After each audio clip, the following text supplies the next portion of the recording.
Hi, my name is Natalia and I'm a real estate attorney here in the state of Florida, and today I want to talk to you about leases with options to purchase. So you've probably heard in the investor community that maybe one of the ways that you can expand the consumer base of who can purchase property from you is by offering lease options to purchase. Lease options to purchase are delicate instruments, so let's discuss briefly what not to do first, and then what a proper one should cover and what it actually does.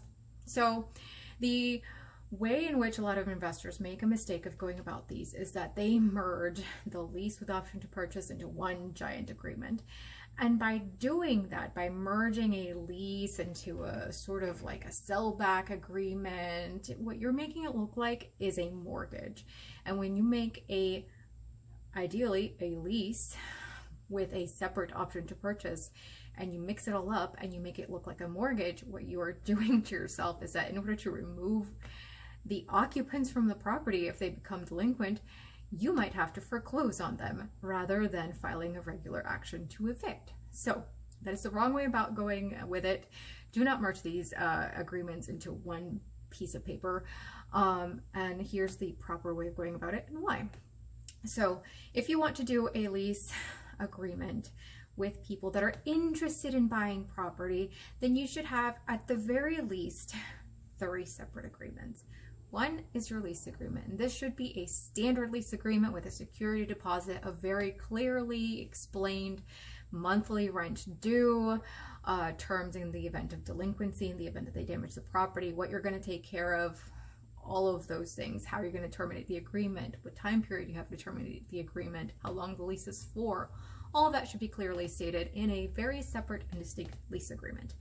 The second agreement that you should have in place is the option contract. And this option contract should state the terms of, I, the owner of this property, I'm giving you the option to purchase this property from now until a specified date for X amount of money. This X amount of money should be non-refundable because the value of it, the value that you are giving to it, has nothing to do with the lease. And you could offer an option to purchase to anyone.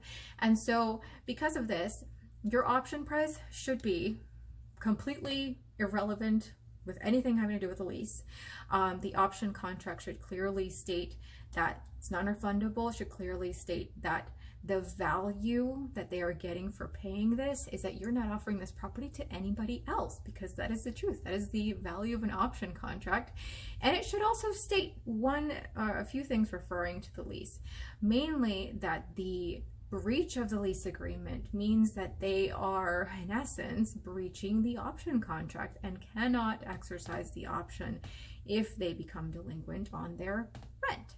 And then, of course, the third agreement is the offer to purchase, the standard contract to purchase the property that they're going to present to you when they exercise the option, if they exercise the option within the time limit that is clearly detailed in your option contract. So hopefully you've learned a few things about option contracts, leases with option to purchase, and why it's not a good idea to merge them into one.